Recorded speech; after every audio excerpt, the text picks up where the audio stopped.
The auction ledger from Galveston's Strand district, preserved in the Rosenberg Library archives, contains an entry that historians still debate. December 7th, 1859, Lot 43. Male, approximately 32 years, origin unknown. The notation that follows, written in faded ink by an auctioneer named William Marsh, reads, "Highest bid withdrawn, sale completed under protest. Buyer warned of documented anomalies. Price, $400, significantly below market value for prime-age male." What made this entry extraordinary wasn't the low price, though that alone raised questions. It was the 17-page attachment stapled behind it, a collection of testimonies from 3 previous owners, 2 ship captains, a Methodist minister, and a Texas Ranger, all describing the same impossible phenomenon. The man they were selling could read and write in 7 languages, perform mathematical calculations that took trained engineers hours to complete in mere moments, recite entire books after hearing them once, and demonstrate knowledge of astronomy, navigation, medicine, and law that rivaled university professors.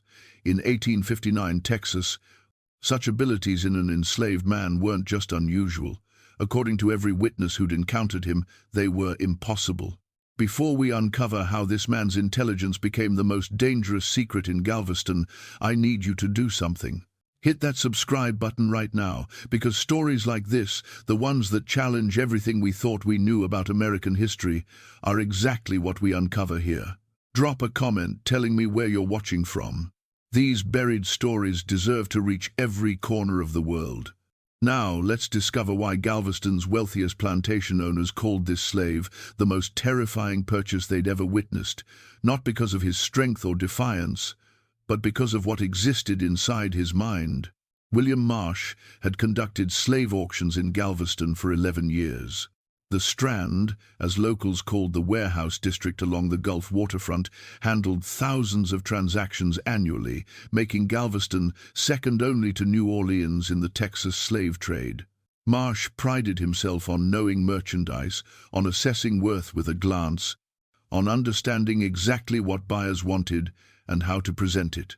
He'd sold field hands, domestic servants, skilled craftsmen, and children, each transaction documented with the same professional detachment that marked all commerce in human beings during that era. But on the morning of December 7, 1859, Marsh stood in his office holding documents that made his hands shake. The man scheduled for Lot 43 had arrived 3 days earlier on a steamship from New Orleans, accompanied by paperwork unlike anything Marsh had seen in his career. The seller, a cotton broker named Hastings, who operated between Louisiana and Texas, had included written warnings from every person who'd previously owned or transported this particular slave. The testimonies read like fevered fantasies, claims so extraordinary that Marsh's first instinct was to dismiss them as elaborate fraud. Then he'd met the man himself, and everything changed. His name in the auction catalogue was listed simply as Solomon, though the paperwork suggested this might be the 4th or 5th name he'd been given. No surname, no clear origin, just Solomon, male, age estimated between 30 and 35, based on physical examination.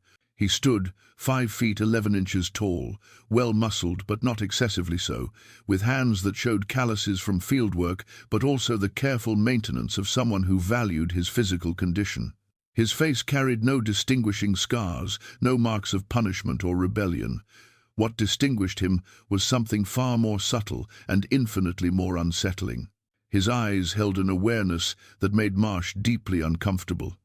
Most enslaved people who came through Galveston's auction houses had learned to manage their expressions carefully. Some showed resignation, others carefully concealed anger. Many displayed the practiced blankness that came from years of surveillance and punishment. Solomon showed none of these things.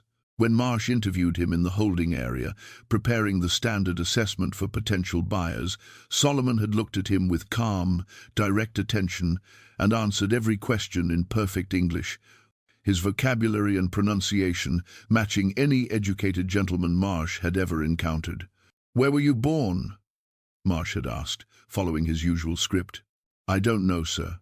Solomon replied, his voice carrying neither defiance nor servility, just simple statement of fact. My earliest memories are of a plantation in Virginia, but I was told I came from elsewhere originally. No one seemed certain of the details. Can you read? A slight pause, then, yes, sir. How did you learn? I taught myself, sir, by observing letters and words, understanding patterns, practicing when I could. Marsh had set down his pen at that point, studying Solomon more carefully. Self-taught literacy wasn't impossible among slaves, but it was rare and dangerous. Most plantation owners forbade education explicitly, understanding that literacy opened doors to ideas, to resistance, to hope. The paperwork I received about you contains some unusual claims, Marsh said, choosing his words carefully. Claims about your abilities that seem frankly impossible. I need to understand what's true and what's exaggeration before I can sell you honestly. What do the papers claim, sir? That you speak multiple languages, that you can perform complex mathematics, that you've demonstrated knowledge of subjects no slave should have access to, that you've made predictions about events that later proved accurate, that you've solved problems experienced overseers and plantation managers couldn't solve. Marsh leaned forward. Are these claims true? Solomon had met his gaze with that unsettling directness. I can speak French, Spanish, German, Latin, and some Greek, in addition to English, sir. I can perform calculations involving multiplication, division, fractions, and basic algebra. I have studied, through observation and limited access to books, subjects including astronomy, navigation, human anatomy, agricultural science, and law. As for predictions, I have sometimes noticed patterns others missed and mentioned what might follow from those patterns. Whether that constitutes prediction, I cannot say. The calm, precise way he delivered this information, as though describing the weather, had made Marsh's throat go dry. How? He'd asked. How is any of that possible? I remember everything I see or hear, sir, Solomon said simply. Every conversation, every word in every book I've glimpsed, every calculation I've observed someone else perform. My mind holds information the way a ledger holds numbers. I cannot explain why this is true. I only know it has been true for as long as I can remember. Marsh had ended the interview shortly after, needing time to process what he'd heard. He'd spent the next 2 days reading through the testimonies, and each one confirmed what Solomon had described, often with additional details that made the phenomenon even more inexplicable. The first testimony came from a Virginia plantation owner named Carlyle, who'd purchased Solomon at a Richmond auction in 1854. Carlyle's letter, written to the broker who'd later sold Solomon, explained what had happened during the 16 months Solomon lived on his tobacco plantation. I bought him as a field hand, Carlyle wrote, strong, healthy, no obvious defects. I assigned him to my crew working the tobacco harvest. Within 3 days, my overseer reported something unusual. Solomon had observed the other workers for perhaps 6 hours total, then began working with an efficiency that exceeded men who'd been doing the job for 20 years. He wasted no motion, damaged no leaves, completed rows faster than anyone else while maintaining higher quality. The letter continued. I dismissed this as simple aptitude until my overseer mentioned that Solomon had corrected him about the timing of the harvest. We'd planned to cut a particular field on Thursday. Solomon had quietly suggested, when asked his opinion, that waiting until Saturday would yield better results based on weather patterns he'd observed and the moisture content of the leaves. My overseer, irritated at being questioned by a slave, had dismissed the advice. Thursday's harvest went poorly due to unexpected humidity. Saturday's weather was perfect, exactly as Solomon had predicted. Carlyle's letter grew more detailed from there. Within 6 weeks, Solomon had demonstrated knowledge of crop rotation, soil enrichment, pest management, and harvesting techniques that matched information in agricultural journals Carlyle subscribed to. When questioned, Solomon explained he'd glimpsed those journals briefly when delivering firewood to Carlyle's study and had memorized their contents. I tested this claim, Carlyle wrote. I showed him a page from a journal on tobacco cultivation, let him look at it for perhaps 30 seconds, then took it away and asked him to recite what he'd read. He repeated the entire page, word for word, including the footnotes and citations. I showed him a mathematical table used for calculating yield projections. He glanced at it, then performed calculations in his head faster than I could, using pencil and paper, and his answers were correct every time. The letter's conclusion explained why Carlyle had sold Solomon despite his obvious value. I could not keep him. The other slaves began looking to him for guidance, asking his advice, treating him with deference that undermined my overseer's authority. Worse, Solomon's knowledge made him dangerous. He understood too much about laws, about property rights, about navigation and geography. He could read contracts better than my lawyer. He corrected my doctor's diagnosis of a field hand's illness and suggested a treatment that proved effective. I realized I was housing someone whose intelligence exceeded my own, who understood systems and patterns I could barely grasp, and who remained enslaved only because of the color of his skin and the legal structures that supported that enslavement. The situation felt increasingly unstable. I sold him to a cotton broker in New Orleans for a substantial profit, though I suspect I should have warned the buyer more explicitly about what he was acquiring. The second testimony came from that cotton broker, a man named Reynolds, who'd owned Solomon for only 8 weeks before reselling him. Reynolds's letter was shorter but more agitated in tone. Carlyle told me Solomon was unusually intelligent, Reynolds wrote. I assumed he meant clever, perhaps cunning in the way some slaves learn to manipulate situations to their advantage. I did not understand what Carlyle actually meant until Solomon had been in my household for 3 days. I employed him as a general laborer, but he spent time near my office where I conducted business. One evening, he quietly mentioned that I was making an error in my accounting, that the numbers I'd recorded for a recent cotton shipment didn't match the weights I'd been given. I checked my figures. He was correct. I'd transposed 2 numbers in a calculation involving several $1,000s. Reynolds's letter described increasing discomfort as Solomon's abilities became more apparent. He speaks French better than my wife, who studied it in finishing school. He can calculate exchange rates between currencies faster than my banker. He mentioned once in passing that a particular ship I was considering for transport had structural weaknesses in its hull based on how it sat in the water, and suggested I choose a different vessel. I dismissed this as presumption, but later learned the ship had developed leaks during its voyage and barely made port. How did he know? He claimed he'd observed the ship's waterline and understood from that observation what it meant about the vessel's construction and loading. The letter concluded, I sold him because I found myself unconsciously beginning to defer to his judgment. I would catch myself asking his opinion before making business decisions. This is intolerable. A man cannot function as a merchant when his slave understands commerce better than he does. I sold him to a trader heading to Texas, hoping distance would end my discomfort. I provided documentation about his abilities because I felt the buyer deserved to know what he was purchasing, though I'm not certain anyone could truly prepare for the experience of owning someone like Solomon. The third testimony came from the captain of the steamship that had transported Solomon from New Orleans to Galveston. Captain Morrison's account was the most disturbing.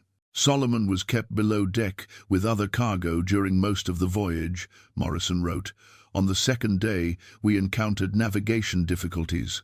A storm had shifted our course, and my navigator was struggling to determine our exact position using celestial observations. The mathematics were complex, involving multiple calculations to account for drift and current. We were debating our position when Solomon, who'd been sitting quietly nearby in chains, spoke up. He said, based on what he'd heard of our observations and the time elapsed since the storm, that we were approximately 18 miles southeast of our intended position. My navigator dismissed this as impossible, given the complexity of the calculation. We completed our own calculations over the next hour and determined our position. Solomon had been correct to within 3 miles, despite having no instruments, no charts, and no formal training in navigation. Morrison's letter continued. I questioned him extensively after that incident. He explained that he'd learned navigation by observing sailors during previous transports, that he'd memorized celestial tables after glimpsing them briefly, and that he could perform the necessary calculations mentally. To test this, I gave him complex mathematical problems typically requiring written work. He solved them instantly, showing me the steps mentally in a way that suggested he was reading the calculations from some internal ledger. I've sailed for 30 years and encountered many educated men. Solomon's abilities exceeded all of them. By the time we reached Galveston, I was thoroughly unsettled. A man with his intelligence should not exist in chains, and yet there he was, legally property, headed to auction like livestock. Marsh had read these testimonies multiple times, each reading making him more certain of one thing: Solomon would be nearly impossible to sell. Most buyers wanted workers who were strong, obedient, and simple. Intelligence in a slave made owners nervous, created management problems, suggested potential for rebellion or escape.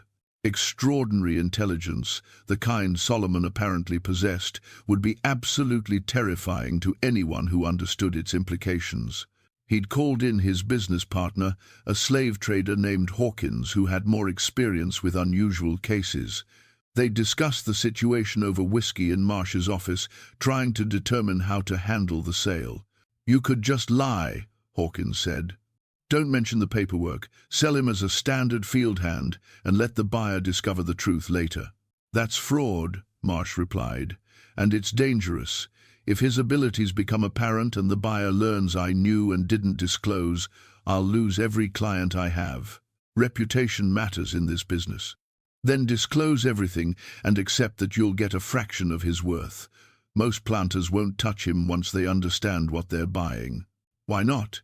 He's valuable. His skills could improve any operation." Hawkins had given him a pitying look. "Because he's too valuable, William.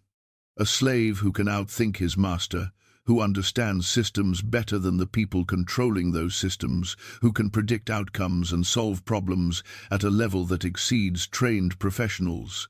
That's not a worker. That's a threat to the entire structure. You think plantation owners want their slaves to realize how arbitrary their enslavement is?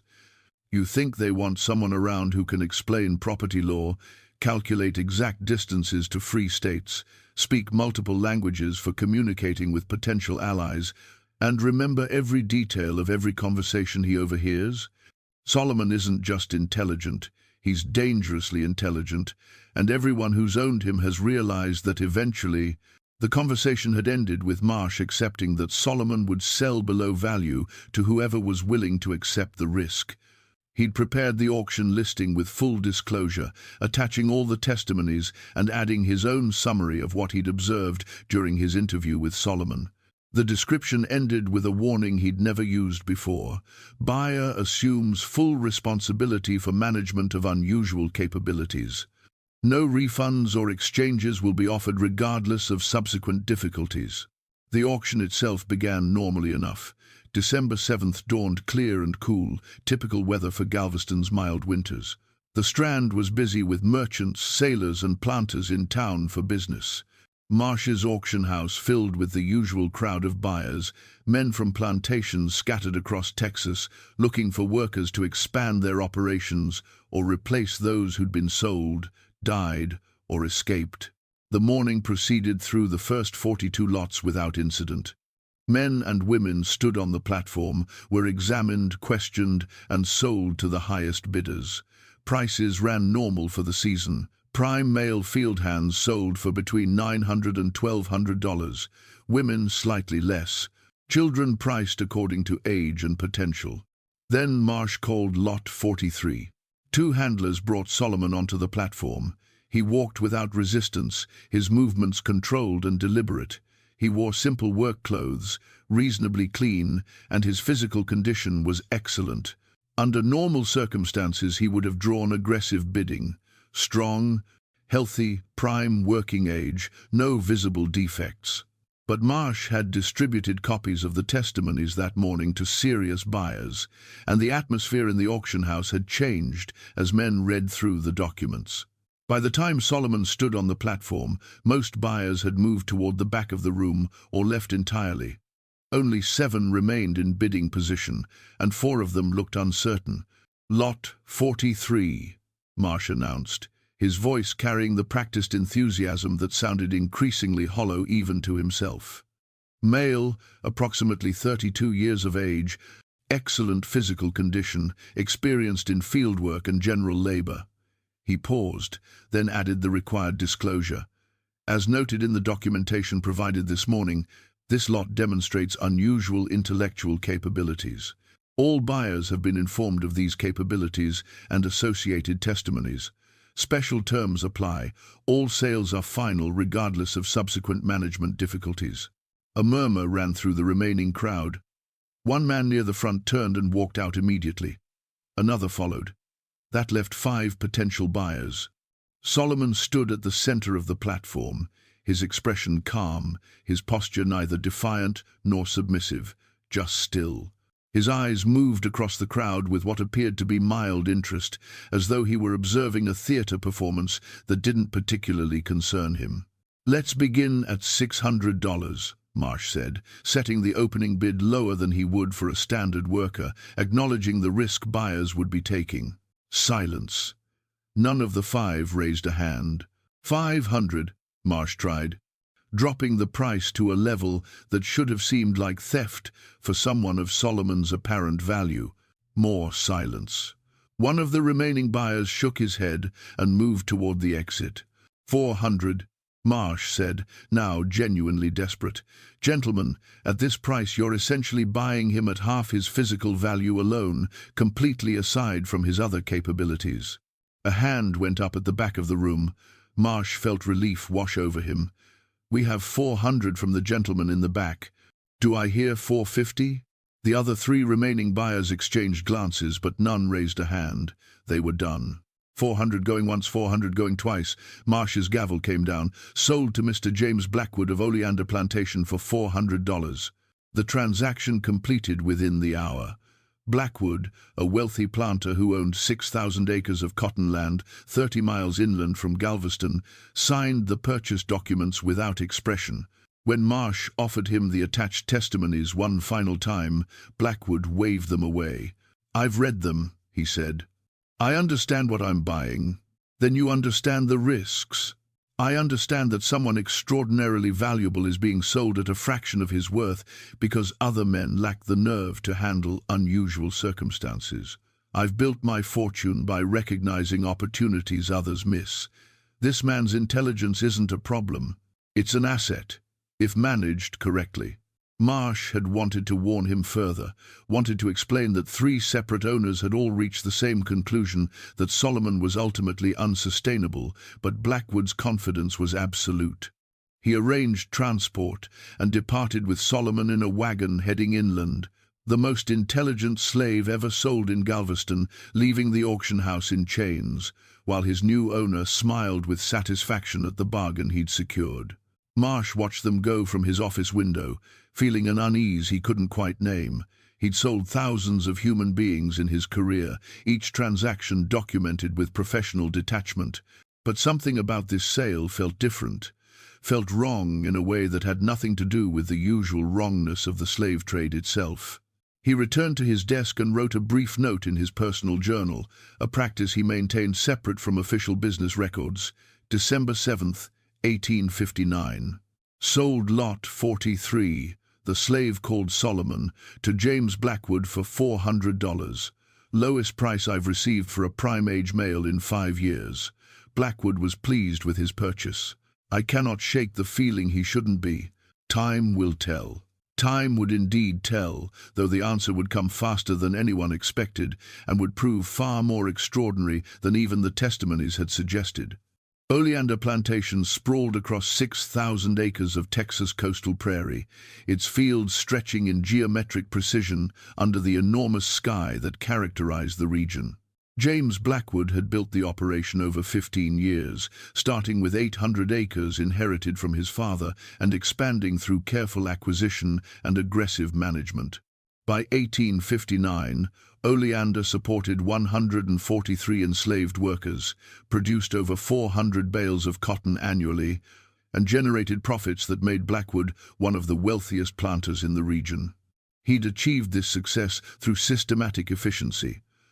Unlike some plantation owners who relied on excessive violence or chaotic management, Blackwood operated with precision. He employed 3 overseers who reported directly to him, maintained detailed records of every aspect of plantation operations, and prided himself on understanding his business better than any competitor. His wealth came from knowledge, from seeing patterns in markets, from optimizing every element of production. He believed intelligence was the key to success, and he had absolute confidence in his own intellectual superiority. That confidence made him uniquely unsuited to understand what he'd purchased in Solomon. The wagon carrying them from Galveston reached Oleander on the evening of December 7th. Blackwood had spent the journey in silence, reviewing paperwork and occasionally glancing at Solomon, who sat motionless in the wagon bed, his expression revealing nothing. When they arrived, Blackwood called for his head overseer, a methodical man from Georgia named Porter, who'd worked at Oleander for 8 years. "This is Solomon," Blackwood said. "Assign him to the main housework crew initially. I want him close where I can observe him. Feed him properly, see that he's housed adequately. He's not to be worked like a field hand until I've assessed his capabilities." Porter studied Solomon with practiced assessment, noting his physical condition, his bearing, the unusual directness in his eyes. "Any special instructions, sir?" "Watch him carefully. Report everything unusual. And Porter, make certain the other workers understand he's not to be mistreated. He represents a significant investment, and I want him maintained in optimal condition." After Porter led Solomon away to assign him quarters, Blackwood retreated to his study and poured himself whiskey. He felt the satisfaction of a man who'd identified opportunity where others saw only risk. The testimonies about Solomon's abilities, rather than frightening him, had excited his competitive instincts.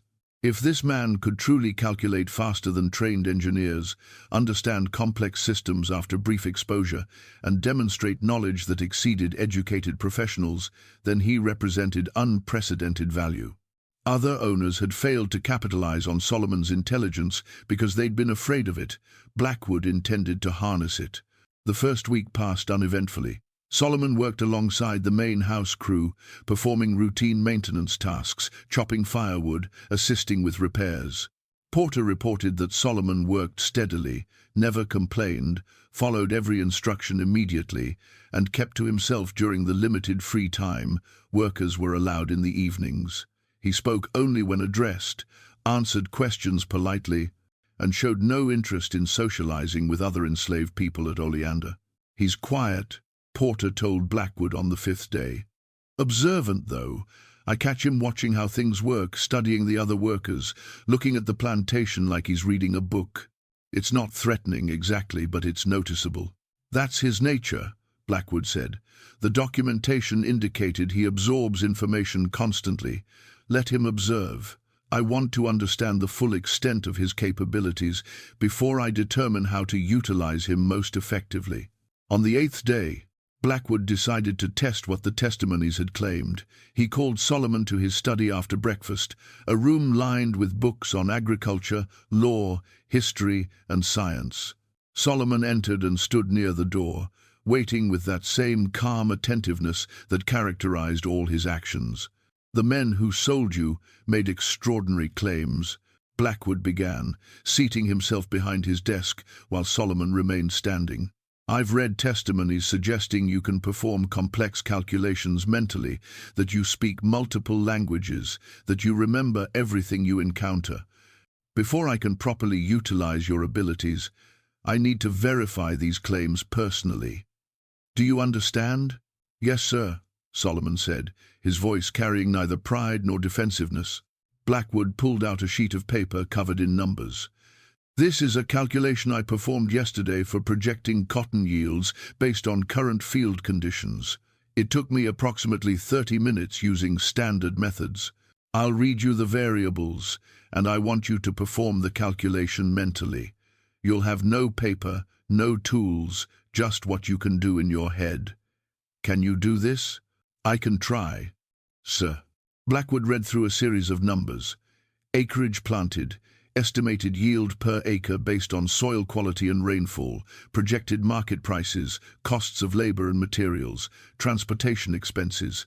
The calculation required multiple steps of multiplication, division, and subtraction to arrive at a profit estimate. He finished reading the variables and looked up at Solomon. Well, the projected profit is $4,273.42, sir, Solomon said immediately. Assuming current market prices hold and no unexpected crop loss occurs. Blackwood felt his breath catch. He looked down at his own calculation, checked the final figure he'd arrived at after 30 minutes of careful work. $4,273.42. Exactly. How did you do that so quickly? I held each number as you said it, sir, then performed the operations in sequence. My mind arranges the figures visually, and I can manipulate them the way one might move objects on a desk. I cannot explain the mechanism, only that it has always worked this way. Blackwood set down the paper, his hands less steady than they'd been moments before. The testimonies mentioned you speak multiple languages. Is that accurate? Yes, sir. French, Spanish, German, Latin, and some Greek, in addition to English. Where did you learn them? Different sources, sir. I heard French spoken by a previous owner's wife. Spanish from Mexican laborers I worked alongside briefly. German from a book I glimpsed for perhaps 20 minutes in a study. Latin and Greek from religious texts and classical works I've had limited access to over the years. Once I understand the structure of a language and a sufficient vocabulary, I can extrapolate the rest through pattern recognition. This was absurd. Languages required years of study, immersion, practice. Yet Solomon spoke with the same calm certainty he'd used when solving the mathematical problem. Blackwood switched to French, a language he'd studied extensively during his education, asking Solomon to describe the plantation. Solomon responded in fluent French, his accent actually superior to Blackwood's own, describing the layout of the fields, the construction of the buildings, the organization of work crews. His vocabulary was extensive, his grammar perfect, his phrasing natural. Blackwood tried Spanish next, a language he knew less well. Solomon switched effortlessly, maintaining the same descriptive flow. When Blackwood ran out of languages he could verify, he pulled a book from his shelf, a medical text he'd purchased but never fully studied. He opened it randomly and showed Solomon a page on human anatomy, specifically the circulatory system. "Look at this for 30 seconds, Blackwood said. "Then I'll close the book and you'll tell me what you read." Solomon studied the page with focused attention. Blackwood counted to 30 slowly, then closed the book. "Now recite what you saw." Solomon began speaking, reproducing the text word for word, including the technical terminology, the footnotes, even the page number and publication information at the bottom. His recitation was perfect, delivered in the same even tone he used for everything, as though he were simply reading aloud from a document only he could see. The demonstration continued for over an hour. Blackwood tested him with mathematics, languages, memory challenges, logical puzzles. Every test confirmed what the testimonies had claimed. Solomon's intellectual abilities exceeded anything Blackwood had encountered in any human being, enslaved or free, educated or self-taught. This wasn't merely unusual intelligence. This was something that shouldn't exist, a cognitive capacity so far beyond normal human limits that it defied rational explanation. When the testing finally ended, Blackwood dismissed Solomon and sat alone in his study, trying to process what he'd witnessed. His initial excitement about acquiring a valuable asset had transformed into something more complex. Solomon wasn't just intelligent. He was intellectually superior to Blackwood himself, superior to anyone Blackwood had ever known. The implications were staggering. Over the following weeks, Blackwood found himself increasingly reliant on Solomon's abilities. He started bringing him into his study daily, presenting problems and challenges, watching in amazement as Solomon solved them instantly. Plantation management questions that would normally require hours of calculation and deliberation, Solomon could answer in moments. Market projections, crop rotation strategies, optimal timing for harvesting, equipment repair diagnoses, all of it Solomon handled with effortless precision. Porter noticed the change and mentioned it to the other overseers one evening in late December. "Mr. Blackwood spending more time with that new slave than he does managing the plantation," Porter said, concern evident in his voice. 3-4 hours a day they're locked in that study together. "And I've noticed something else. Mr. Blackwood's started asking Solomon's opinion before making decisions. Asked him yesterday about whether to purchase additional acreage that came up for sale." Solomon looked at the figures for maybe 2 minutes, then provided an analysis of soil quality, market conditions, and projected returns that took Mr. Blackwood 3 days to verify, and every point Solomon made was correct. The second overseer, a younger man named Davies, shook his head in disbelief. A slave giving investment advice to one of the richest planters in Texas. That's not right. That's not how this works. "No," Porter agreed, "it's not, and I'm worried about where it leads." Where it led became apparent in mid-January of 1860. Blackwood called Porter to his study and announced he was restructuring plantation operations based on recommendations Solomon had provided. The changes were comprehensive, affecting everything from work crew assignments to planting schedules to equipment maintenance protocols. Porter reviewed the proposals and had to admit they made sense, showed sophisticated understanding of agricultural science and labor efficiency. But their source troubled him deeply. "Sir," Porter said carefully, "these are sound recommendations, but I have to ask, are you comfortable implementing major operational changes based on advice from a slave?" "I'm comfortable implementing changes that will increase our productivity and profits," Blackwood replied, his tone sharp. Solomon's enslavement doesn't diminish the validity of his insights. If anything, having access to his abilities gives us competitive advantages other plantations lack. "But sir, the other workers are noticing. They see Solomon spending hours in your study. They see you consulting him, deferring to his judgment. It undermines the fundamental structure we depend on. How can we maintain authority when slaves see one of their own operating as your advisor?" Blackwood had dismissed the concern, but Porter's words lingered. The fundamental structure. That phrase captured something essential about slavery that Blackwood had always understood intellectually but never questioned emotionally. The system required strict hierarchy, absolute distinction between owner and owned, master and slave. Intelligence threatened that distinction, suggested that the categories were arbitrary rather than natural, and Solomon's level of intelligence made the arbitrariness impossible to ignore. By February, the situation had deteriorated further. Blackwood found himself not just consulting Solomon, but actively seeking his company, engaging him in conversations that went far beyond plantation business. They discussed philosophy, science, history, literature. Solomon had absorbed more knowledge through his unusual memory than most university graduates acquired through formal education. He could discuss classical Greek philosophy, Renaissance art, contemporary political theory, all with the same depth and nuance that characterized everything about his intellect. These conversations left Blackwood feeling both exhilarated and deeply unsettled. Exhilarated because he'd finally found someone who could match his own intellectual interests, who could challenge his thinking and introduce perspectives he'd never considered. Unsettled because that someone was legally his property, a man he owned as completely as he owned furniture or livestock, yet who was demonstrably more intelligent than himself. The contradiction became unbearable. Blackwood started losing sleep, lying awake, trying to reconcile the reality of Solomon's capabilities with the legal and social structures that defined their relationship. How could he own someone more intelligent than himself? What did it mean about slavery, about racial hierarchies, about all the justifications Southern society offered for the system.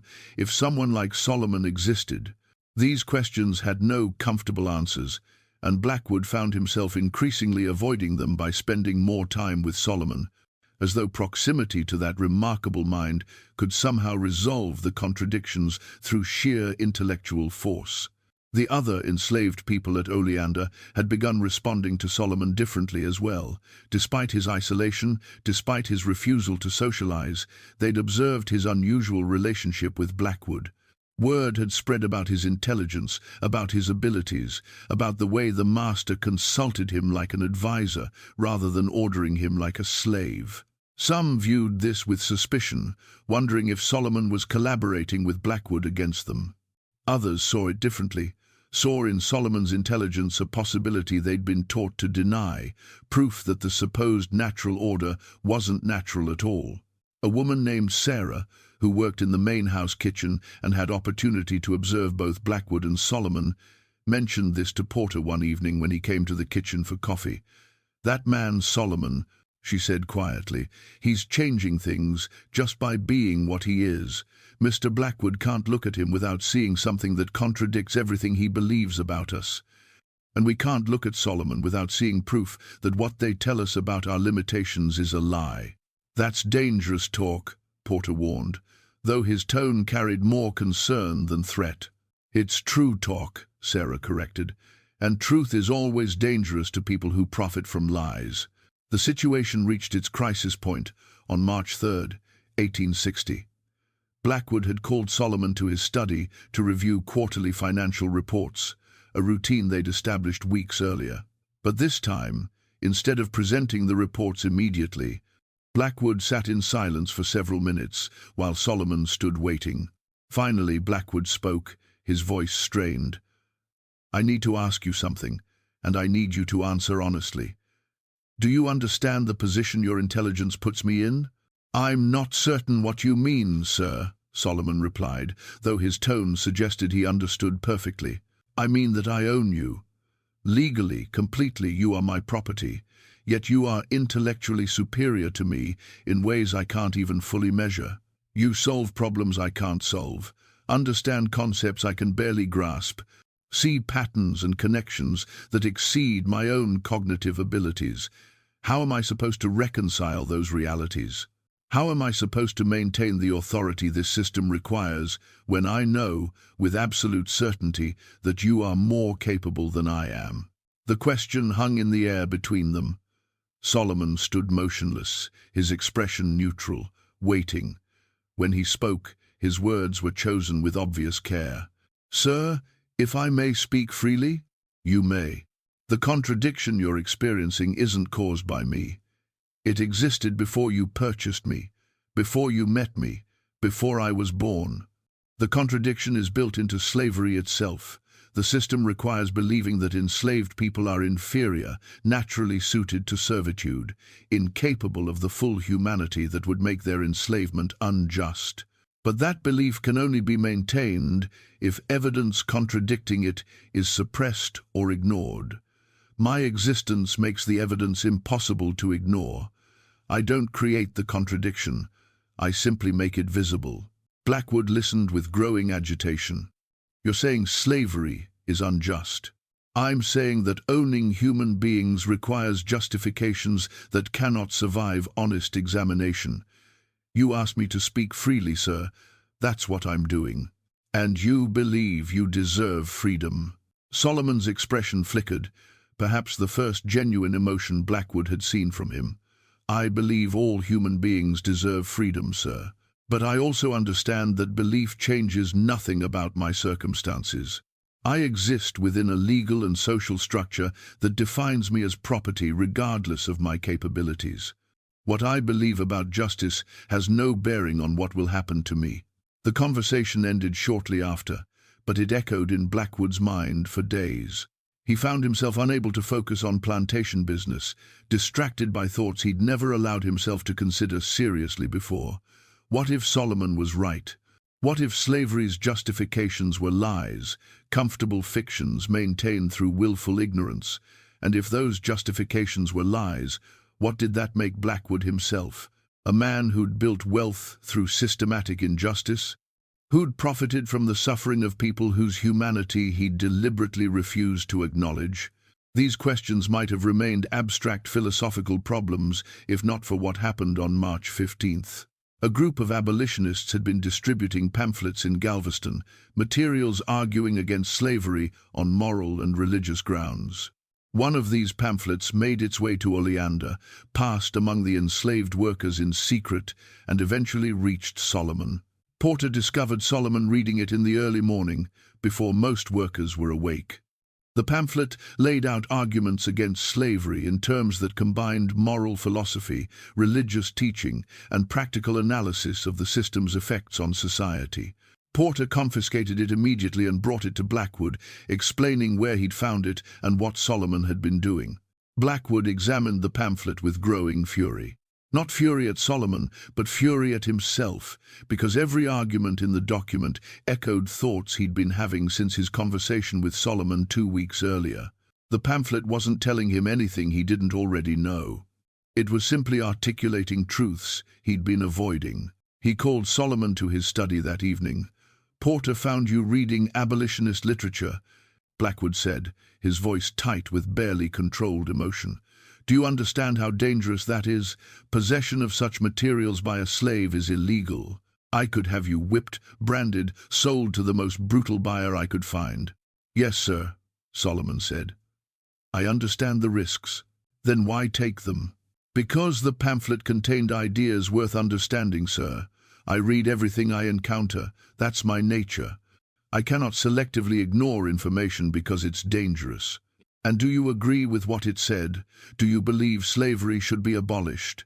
Solomon met his gaze with that unsettling directness. "Sir, I believe slavery is morally indefensible. I believe it corrupts everyone it touches, enslaved and enslaver alike. I believe it will eventually destroy Southern society, either through internal collapse or external force, and I believe you've reached the same conclusions, which is why my presence troubles you so deeply. I don't threaten you with violence or rebellion. I threaten you by making it impossible to avoid truths you've spent your life denying." The words struck Blackwood like physical blows. He stood abruptly, walked to his window, stared out at the plantation grounds, where over 100 human beings lived and worked under his authority, their labor generating his wealth, their suffering funding his comfortable existence. The sunset painted everything in warm, golden light, making it all look peaceful, almost beautiful. But he couldn't unsee what Solomon had forced him to see, couldn't return to the comfortable certainties that had once made this life seem natural and justified. "Get out," Blackwood said, his voice barely above a whisper. "Go back to your quarters. I need to think." Solomon left silently. Blackwood remained at the window until long after dark, watching the slave quarters in the distance, seeing them differently than he'd ever seen them before. Not as housing for labor, but as prisons for people. Not as necessary infrastructure for agricultural production, but as monuments to systematic injustice. Solomon hadn't told him anything revolutionary. He'd simply made visible what had always been true. The next morning, Blackwood made a decision that would alter everything that followed. He called for his lawyer, a Charleston man named Morrison, who handled legal matters for several wealthy planters. Morrison arrived 3 days later, and Blackwood met with him privately in his study. "I need you to prepare manumission papers," Blackwood said without preamble. Morrison's surprise was evident. "For which slave?" "Solomon. The one I purchased in December from Galveston." "May I ask why? Has he proven problematic?" "No. He's proven extraordinary. Too extraordinary. I can't keep him, Morrison. I've tried, and I can't do it. His intelligence makes the entire system visible in ways I can't live with. I need him freed." Morrison had handled strange requests before, but this was unprecedented.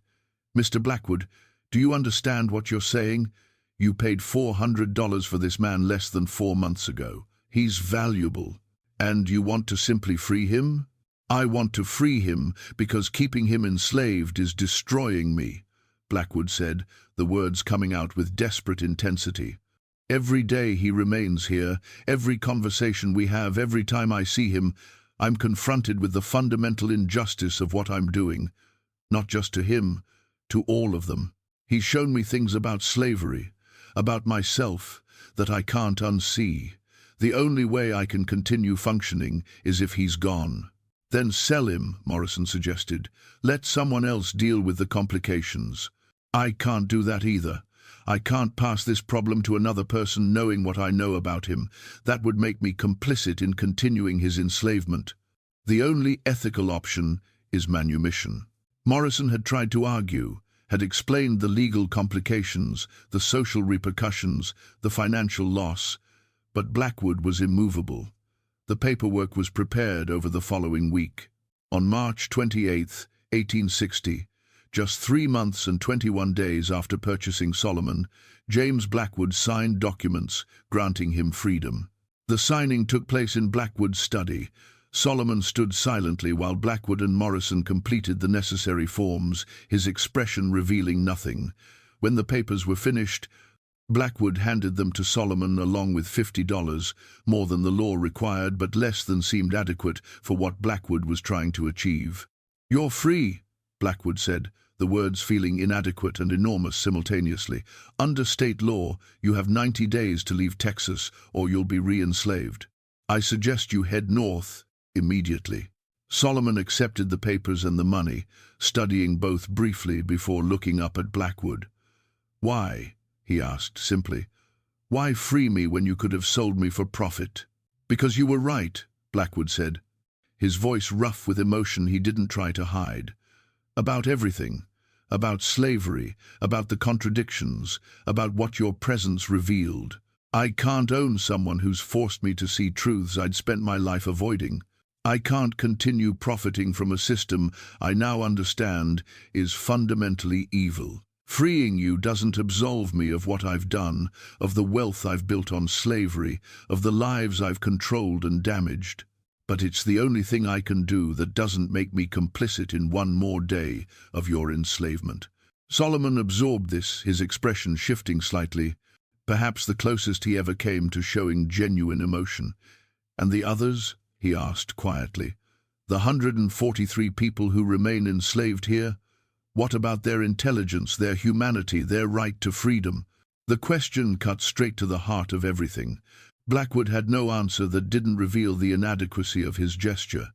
He was freeing one man while keeping over 100 others in bondage. The contradiction was obvious and damning. "I don't know," Blackwood admitted. "I don't know how to reconcile that. I don't know how to free them without destroying everything I've built, without facing financial ruin and social exile. I'm not brave enough for that. I can only do this one thing, and even this feels like it might destroy me." Solomon nodded slowly, accepting the honesty, if not the justification. "Then I thank you for my freedom, Mr. Blackwood, while acknowledging its incompleteness. Perhaps that's all any of us can do in this world. Take what small actions we can manage and hope they matter somehow." He turned and walked out of the study, out of the main house, down the Plantation road toward Galveston and whatever life awaited him beyond 90 days. Blackwood watched from his window until Solomon disappeared from view, then sat heavily in his chair and tried to understand what he'd just done and what it meant for everything that would follow. The story might have ended there, with Solomon walking into freedom and Blackwood left to wrestle with his compromised conscience. But what happened next would prove that freeing Solomon had set in motion consequences far beyond what anyone could have anticipated.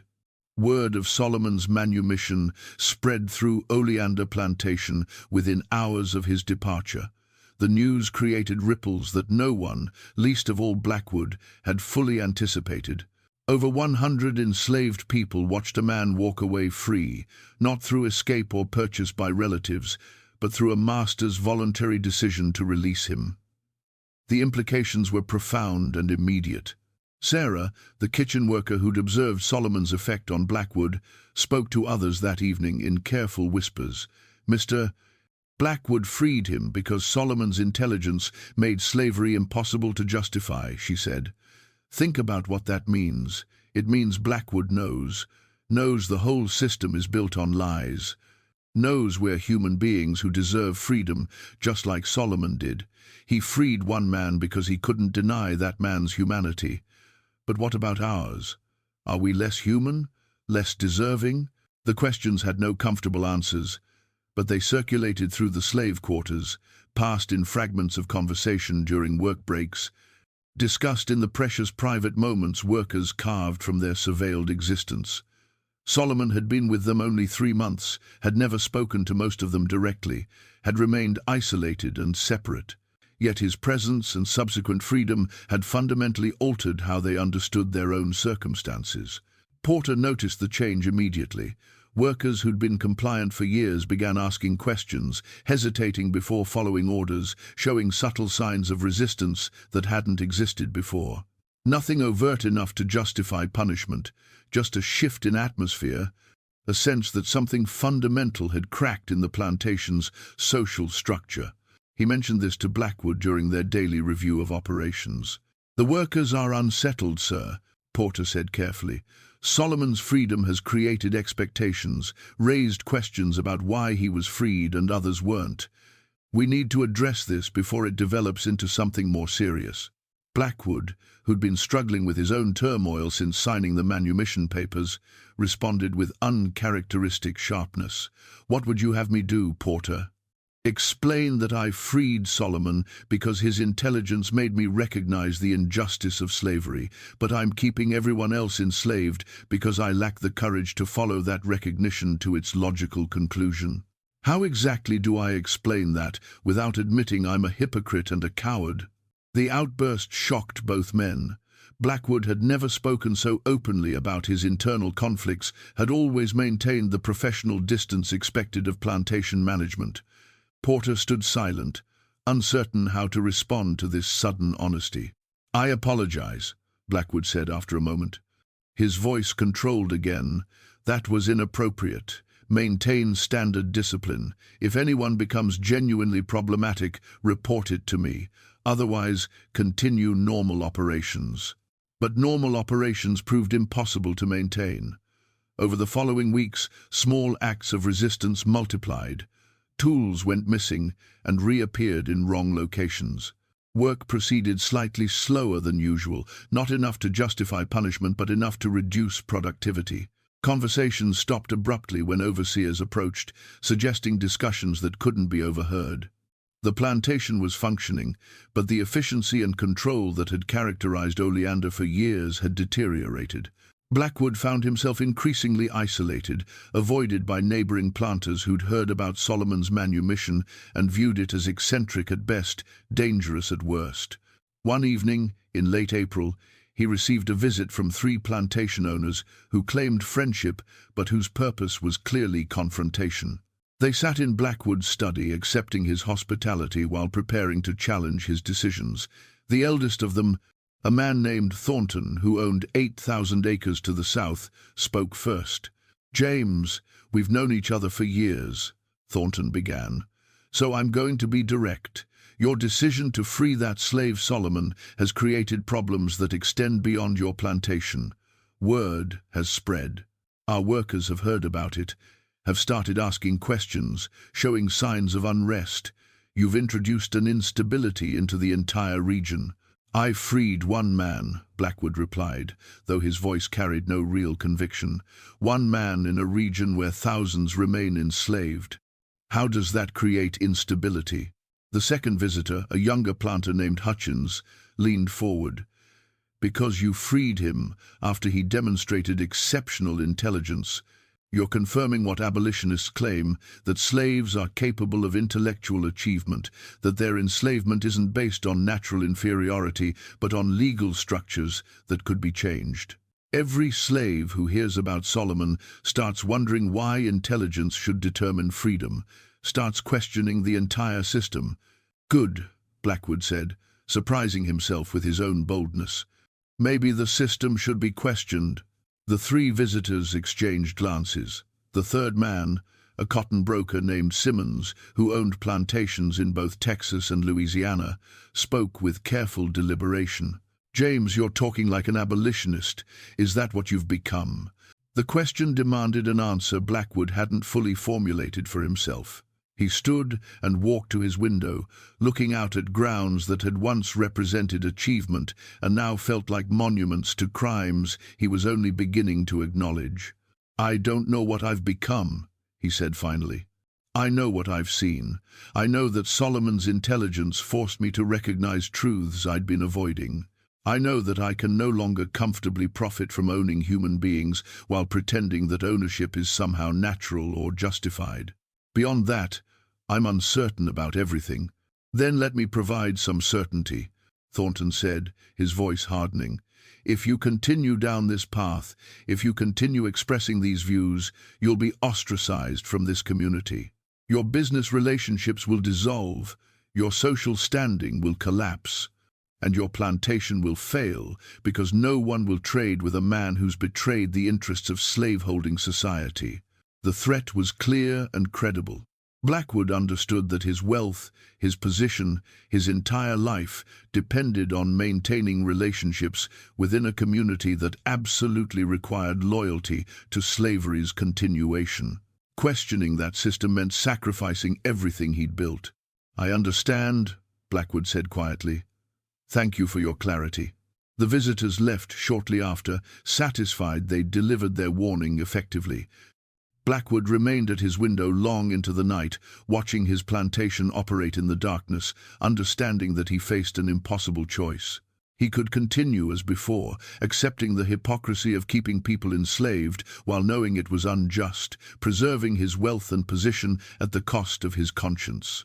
Or he could follow his emerging convictions, potentially freeing more workers, openly opposing slavery, and accepting the social and financial destruction that would follow. He'd freed Solomon, believing it would ease his internal conflict. Instead, it had intensified everything, made the contradictions more visible and more painful. Solomon hadn't just revealed the injustice of his own enslavement. He'd illuminated the entire system, made it impossible for Blackwood to pretend he didn't understand exactly what he was participating in every day. Meanwhile, Solomon himself had traveled north from Galveston, using his $50 and his remarkable intelligence to navigate toward freedom. He'd purchased passage on a ship bound for New Orleans, from there to Memphis, then overland toward free states, where his manumission papers would be recognized and respected. The journey took weeks, each stage requiring careful planning and constant vigilance. Free papers meant little in a society that assumed every black person was enslaved unless proven otherwise, and Solomon's intelligence, while valuable, also made him conspicuous and potentially dangerous in the eyes of slave catchers and suspicious whites. In Memphis, while waiting for river passage north, Solomon encountered a situation that would prove significant in ways he couldn't have anticipated. He'd taken temporary work loading cargo at the docks, a job that allowed him to earn additional money while maintaining low visibility. One afternoon, he overheard a conversation between two men discussing a mathematical problem related to ship loading and weight distribution. The calculations were complex, involving multiple variables, and the men were struggling to determine whether their proposed cargo arrangement would keep the vessel stable during river travel. Solomon listened for perhaps 5 minutes, then quietly approached and offered a solution. He explained the calculation, demonstrated why their current plan would create dangerous imbalance, and suggested a modified arrangement that would distribute weight more effectively. The men, initially suspicious of a black man offering unsolicited advice, became increasingly attentive as they realized his solution was not only correct, but showed understanding of engineering principles they only partially grasped. One of the men, a shipping merchant named Wallace, asked Solomon directly, "How do you know these things?" "I remember everything I observe, sir," Solomon replied, using the same careful explanation he'd given many times before. "I've watched ships being loaded, read books on naval engineering when I had access to them, observed patterns in how vessels handle different weight distributions. The knowledge accumulates." Wallace studied him with shrewd interest. "You're educated." "I'm self-taught, sir. I'm also free." Solomon showed his manumission papers, traveling north to Massachusetts, where I hope to establish a life beyond slavery's reach. The conversation that followed would change Solomon's trajectory in unexpected ways. Wallace, impressed by Solomon's abilities and recognizing potential value, offered him employment. Not as a laborer, but as a consultant on shipping logistics, a role that would utilize his mathematical and analytical capabilities. The salary offered was modest by white standards, but substantial for a newly freed black man, and the work would be conducted discreetly to avoid the social complications of a white merchant openly relying on black intelligence. Solomon accepted, understanding the compromise involved, but also recognizing opportunity. He remained in Memphis for 3 months, working with Wallace and other merchants, applying his abilities to complex logistical problems, earning money and building connections that would serve him later. During this period, he also began documenting his experiences, writing detailed accounts of slavery, manumission, and the peculiar position of being a freed black man whose intelligence exceeded most whites he encountered, but whose legal and social status remained precarious. These writings, preserved in a collection at the Library of Congress and only discovered in 1974, provide extraordinary insight into Solomon's perspective on his own existence. In one entry dated May 20th, 1860, he reflected on what had happened at Oleander Plantation. Mr. Blackwood freed me because my intelligence made slavery's injustice unavoidable for him. He could not own someone demonstrably more capable than himself without confronting the arbitrary nature of our respective positions. His action, while personally significant, reveals the fundamental limitation of individual moral awakenings within systemic evil. He freed one man while keeping over 100 others enslaved, satisfied that this partial gesture somehow addressed the deeper problem. It does not. It merely transfers the burden of contradiction from him to me. I am free because I was exceptional. What does that say about those who remain enslaved? That their intelligence is insufficient? That their humanity is less worthy of recognition? The logic condemns itself, but I doubt Mr. Blackwood will follow it to its conclusion. Most people cannot bear the full weight of their own moral knowledge. The observation was devastating in its accuracy. Back at Oleander, Blackwood was indeed struggling with exactly the contradiction Solomon described. The plantation continued operating, workers remained enslaved, cotton production proceeded on schedule.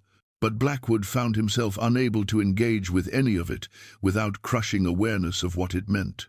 Every interaction with enslaved workers reminded him that he was maintaining their bondage while knowing it was indefensible. Every business decision felt like complicity in ongoing crimes. Every profit calculation became an accounting of human suffering converted into personal wealth. By June, his health had begun deteriorating.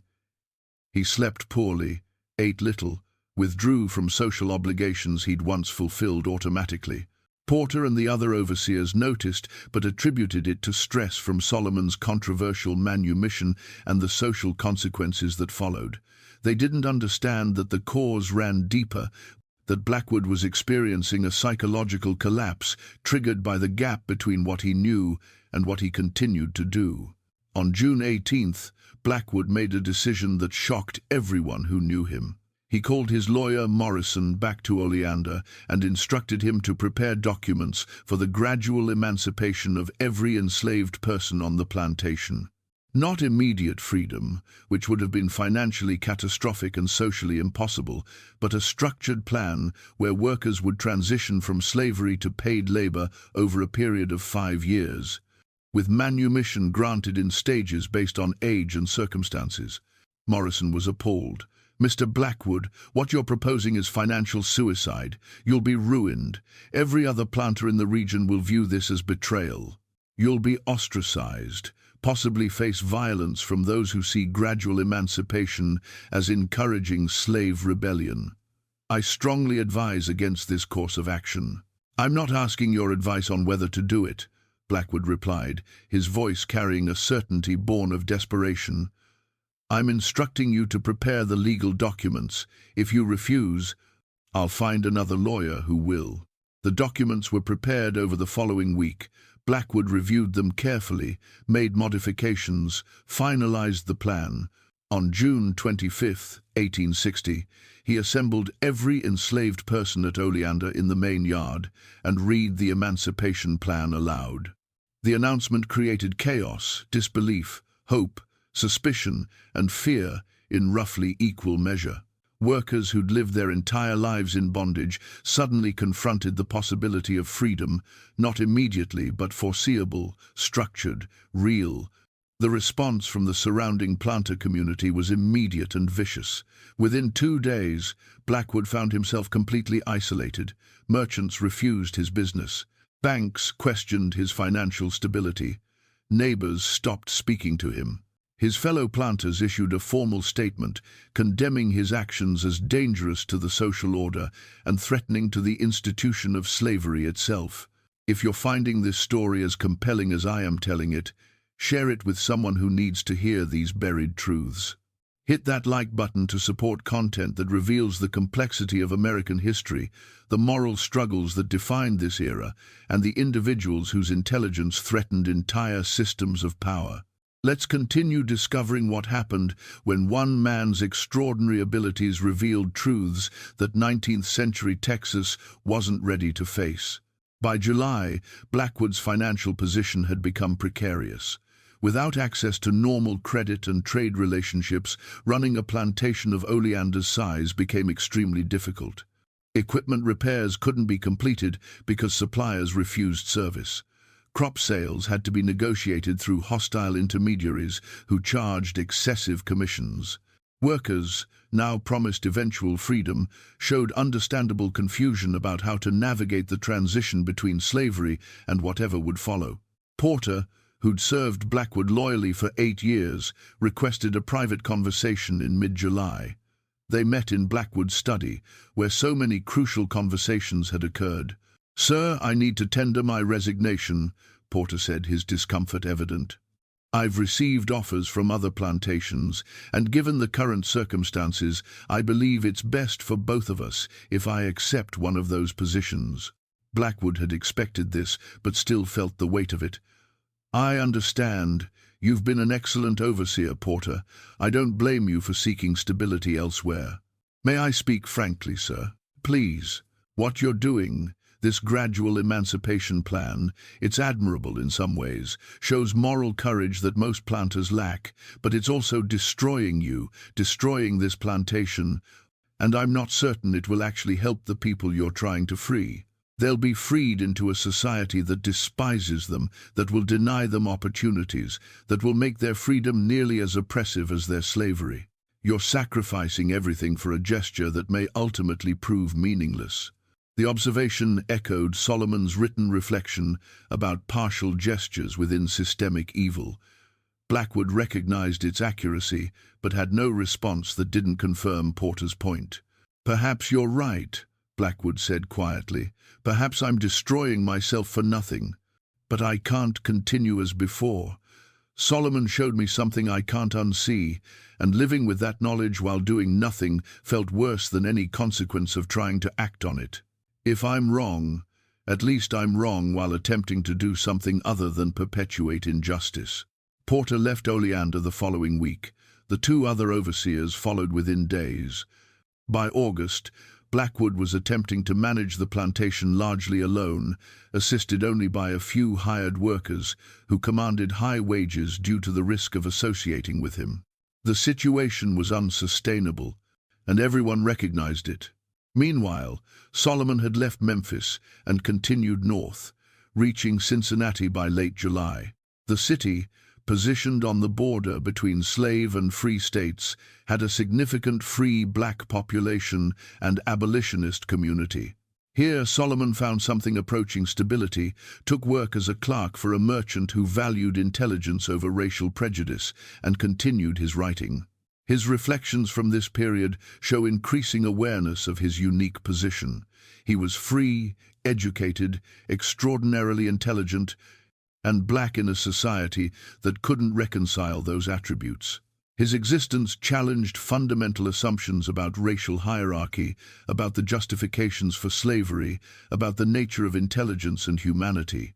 Everywhere he went, people responded to him with confusion, suspicion, or fascination, unable to categorize someone who violated so many expected patterns.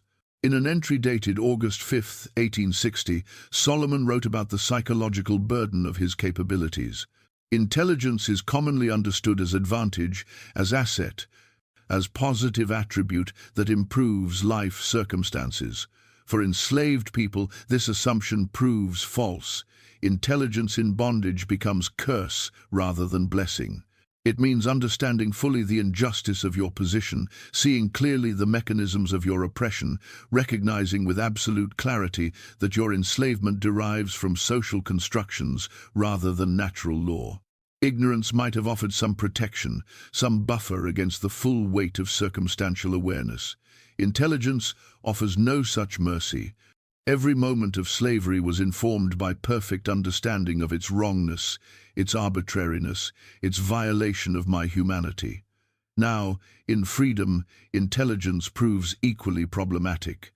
I understand too well how precarious this freedom is, how dependent on laws that could change, how vulnerable to social forces that view my existence as threat rather than human reality.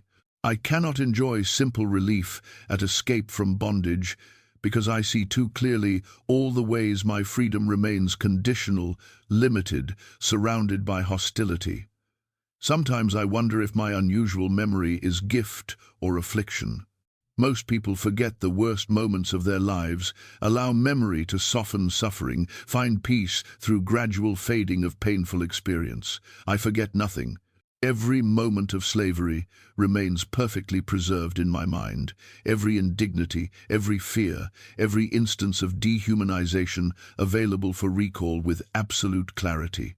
This permanence of memory means freedom cannot erase slavery's impact. The past remains eternally present, perfectly accessible, vivid as the moment it occurred. Perhaps this is what made previous owners uncomfortable. Not my intelligence alone, but the sense that I carried perfect record of everything, that nothing could be forgotten or overlooked, that every action taken against me would be preserved with absolute fidelity in a memory that never released anything it captured. The writing reveals psychological complexity that historians have found fascinating. Solomon wasn't just unusually intelligent, he carried awareness of his own exceptionalism and the burdens that accompanied it, demonstrated remarkable insight into how his abilities affected others, and showed understanding of the impossible position his existence created within a society built on racial hierarchies. Back in Texas, Blackwood's situation continued deteriorating. By September, he'd lost most of his workforce. Many of the enslaved people at Oleander, promised future freedom but facing present instability, had run away, seeking immediate liberty rather than waiting for gradual emancipation.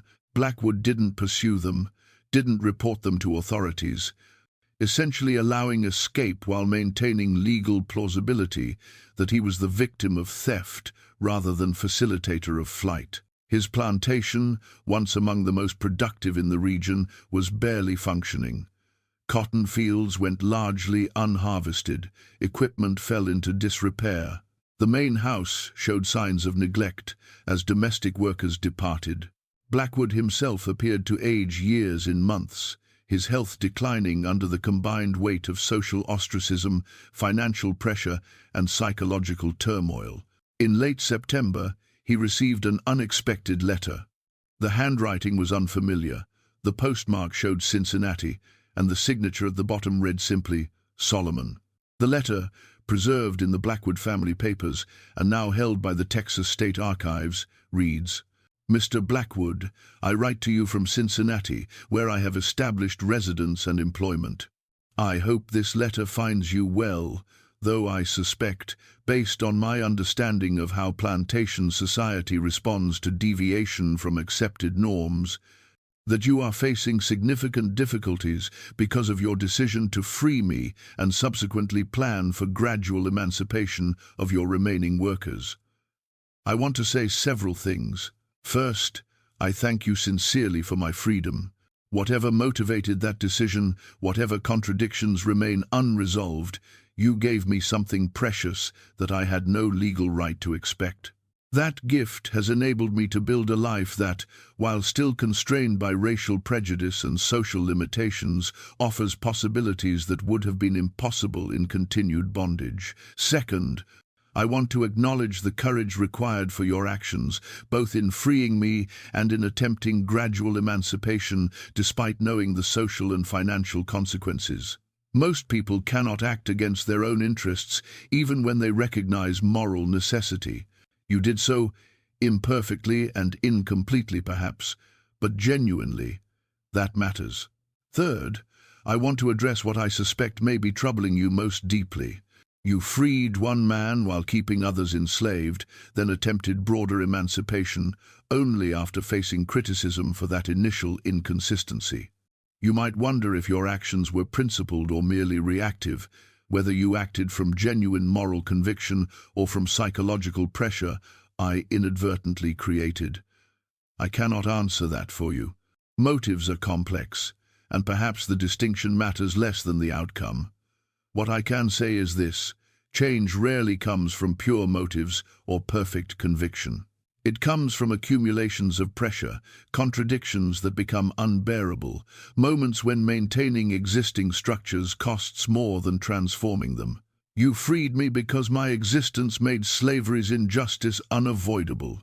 That doesn't diminish the act, it simply locates it within human psychology rather than idealized morality. Finally, I want to tell you something I've come to understand about intelligence, particularly the extraordinary intelligence I apparently possess. It doesn't make me better than others. It makes me different, and that difference has been both blessing and curse.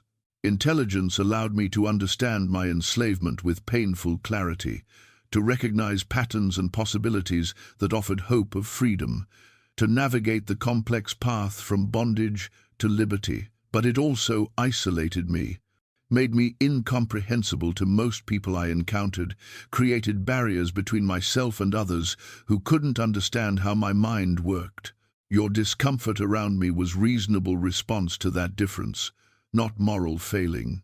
You freed me partly because you couldn't bear owning someone whose intelligence exceeded your own. But perhaps, more importantly, you freed me because my difference made the entire system visible in new ways, revealed contradictions you'd successfully ignored until forced to confront them directly. That visibility, that revelation, matters more than the discomfort that prompted it. I don't know what will become of you, Mr. Blackwood, or your plantation, or your attempted emancipation plan. I hope you find ways to persist, despite opposition, to complete what you've begun, despite costs. But even if circumstances force you to abandon those plans, even if financial and social pressure prove overwhelming, know that your actions mattered to me and will matter to others who learn this history. You weren't perfect. You didn't solve the problems you recognized. But you tried, and that trying created possibilities that didn't exist before. May you find peace with whatever comes next. Respectfully, Solomon. Blackwood read the letter multiple times, finding in it both comfort and challenge. Solomon had offered understanding without excusing the contradictions, had acknowledged Blackwood's actions while not absolving him of continued complicity, had provided perspective that was generous but not naive. The letter became something Blackwood returned to repeatedly in the difficult months that followed, a reminder that his struggles had been witnessed and evaluated by the person whose existence had triggered them. By December of 1860, exactly 1 year after purchasing Solomon, Blackwood had lost Oleander Plantation. Financial pressures, combined with social ostracism and the practical difficulties of operating without normal business relationships, had forced him into bankruptcy. The plantation was sold to settle debts, purchased by a consortium of neighboring planters who had no interest in continuing gradual emancipation plans. The enslaved workers who remained were absorbed into other plantations, their promised freedom rescinded when ownership transferred. Blackwood himself moved to Galveston, taking modest employment as a clerk, living in circumstances far removed from the wealth and status he'd once commanded. He never fully recovered financially or socially from his attempt to act on moral convictions that contradicted the society he lived in. But letters and diary entries from his later life suggest he also never regretted the attempt, never wished he'd chosen differently, never longed to return to comfortable ignorance about slavery's injustice. In an entry from 1862, as the Civil War raged and slavery's end approached through violence rather than gradual emancipation, Blackwood reflected, "I purchased Solomon believing I was acquiring a valuable asset. Instead, I acquired a mirror that reflected truths I'd spent my life avoiding. He didn't cause my moral awakening through manipulation or persuasion. He simply existed with capabilities that made slavery's justifications obviously false. Intelligence was supposed to belong to us, to whites, to masters. It was evidence of our natural superiority, justification for our dominance." Solomon's existence proved that intelligence had nothing to do with race, that the hierarchies we'd constructed were arbitrary rather than natural, that the entire system depended on lies we told ourselves to maintain comfortable exploitation. I couldn't own him once I understood that. Couldn't look at him without seeing the injustice of every person I kept enslaved. Freeing him didn't solve anything, didn't end my complicity, didn't create justice. But it was the only action I could take that didn't require complete self-deception. Perhaps that's all moral action ever is in systems of injustice. Small gestures that acknowledge truth while lacking power to transform the larger structure. I lost everything making those gestures. I would lose it all again rather than live with the alternative. Solomon's life after leaving Texas followed a trajectory that few freed slaves of his era could have imagined, yet remained constrained by the racial realities of 19th century America. His intelligence, which had caused such disruption in the slave system, proved equally disruptive in free society, creating opportunities while simultaneously marking him as dangerous, exceptional, and ultimately incomprehensible to most people he encountered. In Cincinnati, Solomon established himself within the city's free black community while maintaining employment with merchants who recognized his analytical abilities. His work involved complex calculations, logistical planning, and problem-solving that would typically require multiple employees or extensive time investment. Solomon performed these tasks with the same effortless precision that had characterized everything about his intellectual capabilities, completing in hours what took others days, seeing patterns and solutions that escaped even experienced professionals. But this success came with significant costs. His employer, a merchant named Dalton, who'd hired Solomon based on recommendations from the Memphis shipping merchant Wallace, insisted on keeping Solomon's role ambiguous and his contributions unacknowledged publicly. White clients and business partners couldn't be allowed to know that a black man was performing calculations and analysis their own experts struggled with. Solomon's intelligence had to remain invisible, his contributions attributed to others, his presence explained as clerical assistance rather than intellectual partnership. This concealment created psychological strain that Solomon documented in his ongoing writings. In an entry from January 1861, he reflected on the peculiar burden of hidden capability. "Freedom has granted me legal status as human being rather than property, but it has not granted me social permission to exist as intelligent human being. My capabilities must be hidden, disguised, attributed to others. I perform complex analysis that shapes business decisions involving thousands of dollars, yet I cannot acknowledge that role publicly without threatening the racial fictions that make white society comfortable. So I work in shadows, valuable but invisible, necessary but unacknowledged. In slavery, my intelligence was threat because it contradicted justifications for my enslavement. In freedom, my intelligence is threat because it contradicts justifications for my inferior social status. The legal circumstances have changed. The fundamental problem remains.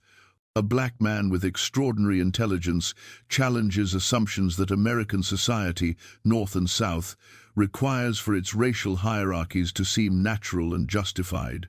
I am free to labor, free to exist, but not free to be fully visible as who I am.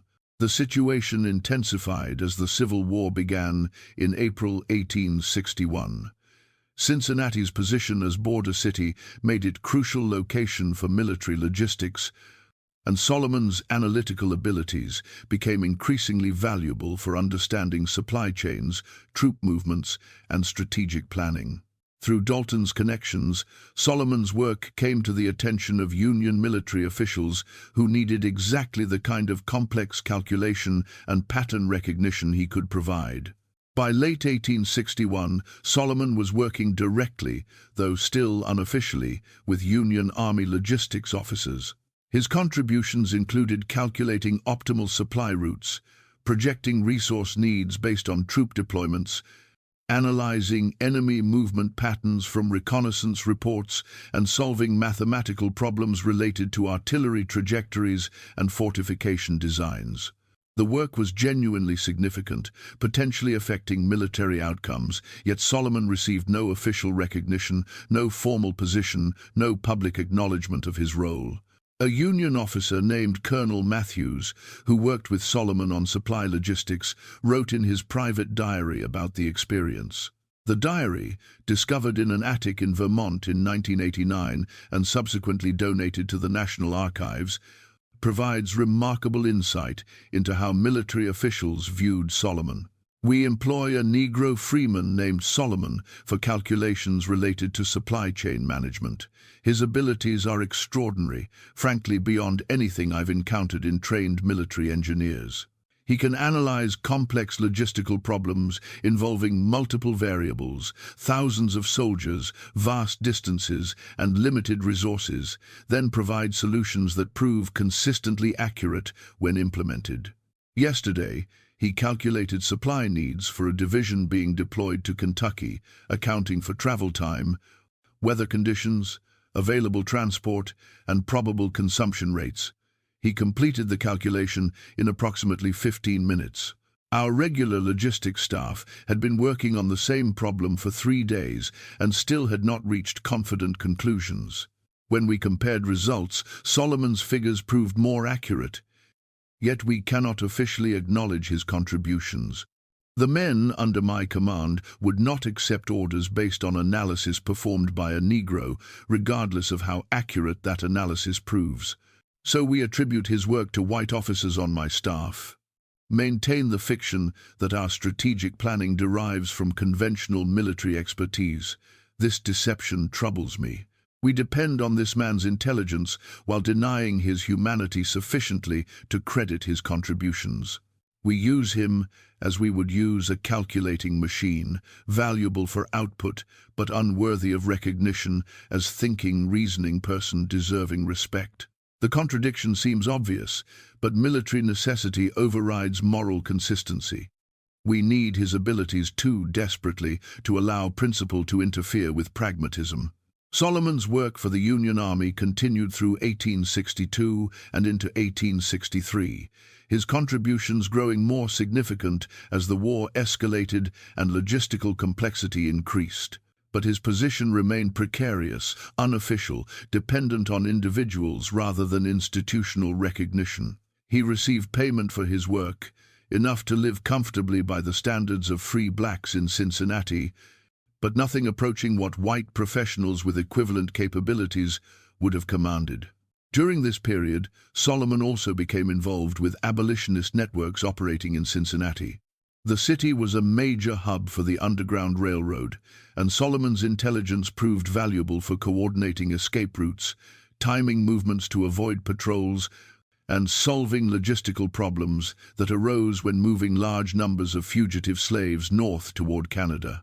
His perfect memory meant he could retain complex information about safe houses, contacts, schedules, and procedures without written documentation that could be discovered and used against the network. A Quaker abolitionist named Elizabeth Morris, who worked extensively with the Underground Railroad, mentioned Solomon in letters to her sister in Philadelphia. These letters, preserved in the Quaker archives and made public in 1992, describe Solomon's role. We are assisted by a remarkable man named Solomon, a freedman from Texas whose intellectual capabilities exceed anyone I have encountered. He remembers every detail of every conversation, can calculate distances and timing with perfect accuracy, and demonstrates understanding of human psychology that helps us predict how slave catchers and authorities will respond to various situations. His contributions have undoubtedly saved lives, helped dozens of fugitive slaves reach safety who might otherwise have been captured. Yet, he remains unknown outside our small network, his name never mentioned in public, his role carefully concealed to protect both him and the work we do. I sometimes wonder what Solomon might have achieved if born white, if his extraordinary intelligence had been allowed full expression in society, designed to recognize and reward such capabilities. Instead, he operates in shadows, essential but invisible, brilliant but constrained by racial prejudices that deny his fundamental humanity. The pattern Morris described, Solomon's combination of extraordinary capability and enforced invisibility, characterized his entire existence in freedom. He was simultaneously invaluable and unacknowledgeable, necessary and impossible, exceptional and threatening. His intelligence made him useful to those who recognized it, but that same intelligence made him dangerous to social structures dependent on believing black people were intellectually inferior to whites. In 1863, as the Emancipation Proclamation took effect and the war's purpose shifted explicitly to ending slavery, Solomon's writings took on new dimensions. He reflected on what emancipation would mean for millions of enslaved people whose intelligence, while perhaps less extraordinary than his own, was equally real and equally denied by the system that had held them in bondage. The proclamation declares enslaved people in Confederate states to be free, though its actual enforcement depends on Union military success. When that freedom comes, when slavery finally ends, millions of people will face the question I have navigated for 3 years. What does freedom mean when society remains structured to deny your full humanity? Legal emancipation is necessary but insufficient. It ends ownership without ending prejudice, grants liberty without granting equality, provides rights without providing means to exercise those rights effectively. I think about the people I knew at Oleander Plantation, the workers who watched me walk away free while they remained enslaved.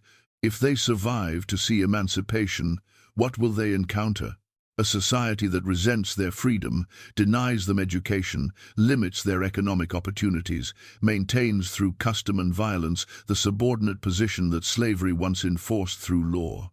My unusual intelligence allowed me to navigate free society with partial success, finding work that utilized my capabilities despite racial barriers. But most freed people will not have such advantages. They will face freedom without resources, without education, without protection from those who view their liberty as threat rather than justice. The celebration of emancipation must be tempered by recognition of how much remains unchanged when legal status shifts, but social structures persist. The observation proved painfully accurate as the war ended and Reconstruction began. Solomon watched as freed people throughout the South encountered exactly the barriers he'd predicted. Legal freedom, circumscribed by economic dependency, political rights undermined by violence and intimidation, theoretical equality contradicted by systematic exclusion from opportunities that would make that equality meaningful. His own circumstances improved somewhat during Reconstruction. With slavery abolished and racial attitudes shifting slightly in some northern communities, Solomon found opportunities to work more openly as consultant and analyst. He provided services to businesses, lawyers, and government officials who needed complex calculations, data analysis, or problem-solving that his unusual capabilities could address. He earned decent income, lived comfortably, and established reputation within certain circles as someone who could solve seemingly impossible problems. But the fundamental contradiction never resolved. His intelligence was acknowledged only when useful, denied or minimized when convenient, treated as exceptional aberration rather than evidence that black intellectual capability had been systematically suppressed rather than naturally absent. White society could accept Solomon as unique individual while maintaining general beliefs about racial hierarchy, could utilize his abilities while denying implications those abilities had for understanding race, intelligence, and human potential. In 1868, Solomon received a letter from an unexpected source. The handwriting was shaky, the paper expensive but stained, and the signature read, James Blackwood. Blackwood was writing from Galveston, where he'd lived in modest circumstances since losing Oleander Plantation. The letter expressed desire to know what had become of Solomon, acknowledged ongoing guilt about the incomplete nature of his attempted emancipation, and reflected on how Solomon's presence had permanently altered his understanding of slavery, race, and American society. Solomon responded with a letter that historians consider one of his most significant pieces of writing. The letter, now held by the Smithsonian Institution, reads in part, Mr. Blackwood, your letter reached me in Cincinnati, where I have established life that is materially comfortable but psychologically complex.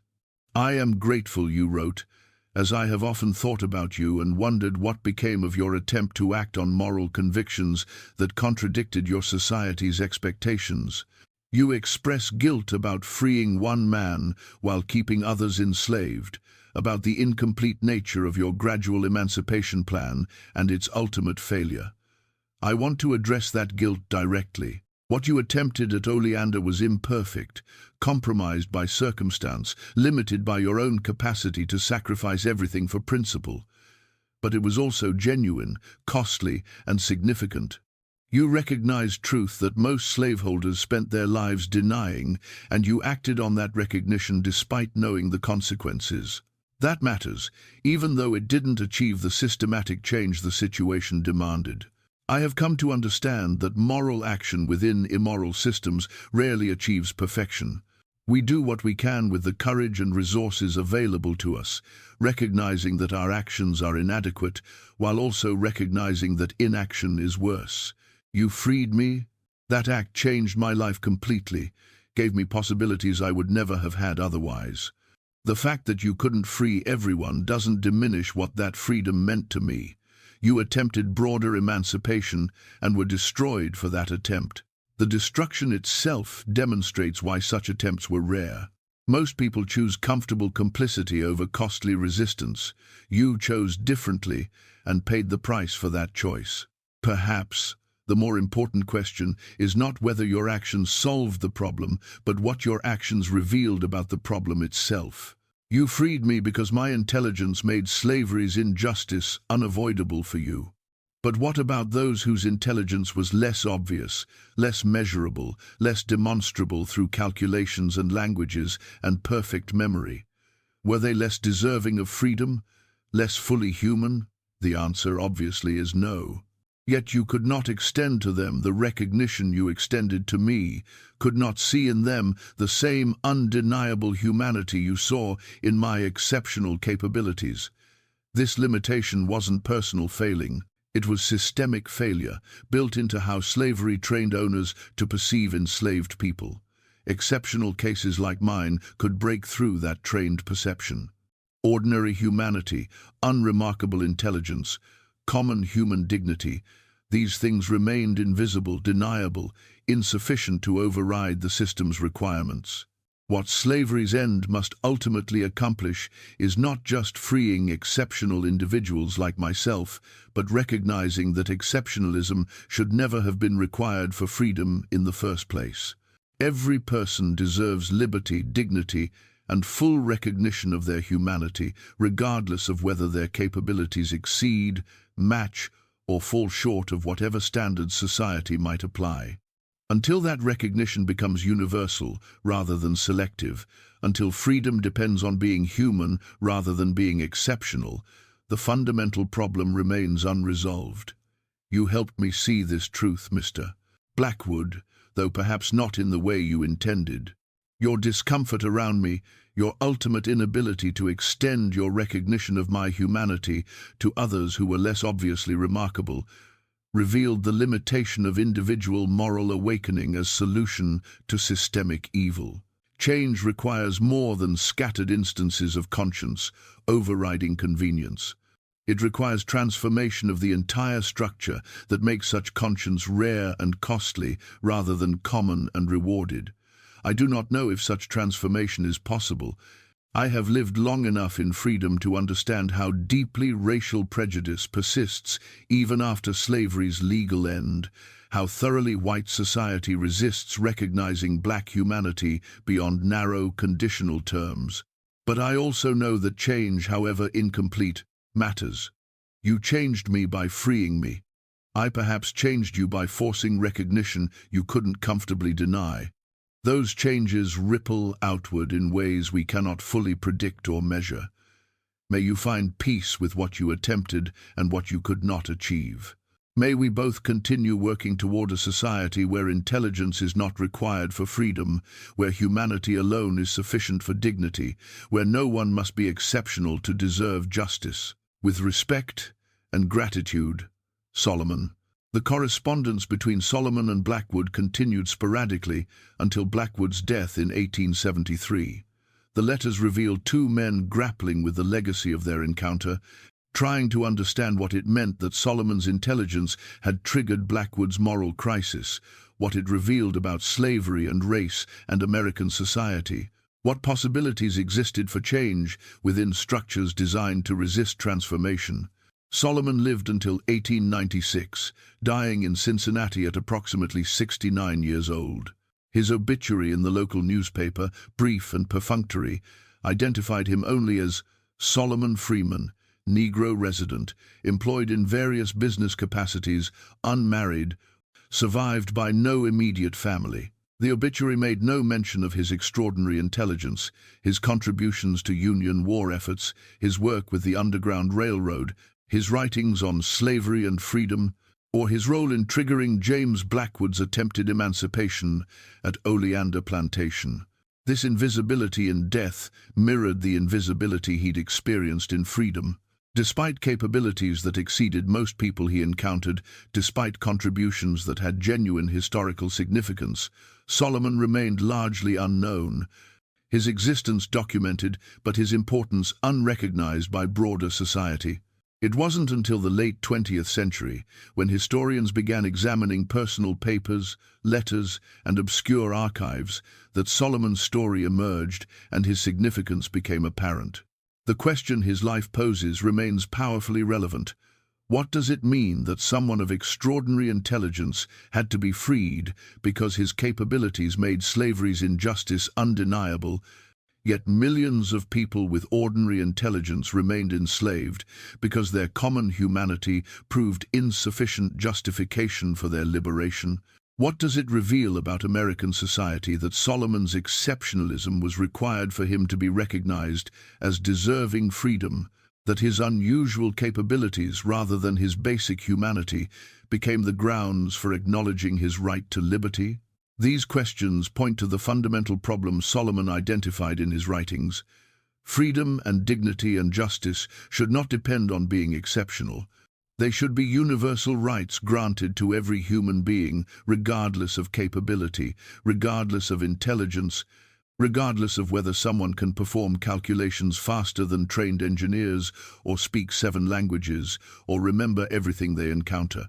The fact that Solomon's extraordinary intelligence was necessary for Blackwood to recognize his humanity reveals how thoroughly slavery had corrupted the moral sensibilities of those who participated in it, how completely it had trained them to deny the obvious humanity of people they enslaved.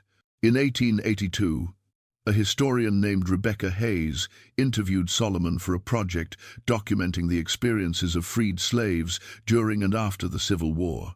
The interview, preserved in the Hayes collection at Howard University, includes a section where Solomon reflected on his own legacy and what he hoped his story might contribute to understanding slavery and its aftermath.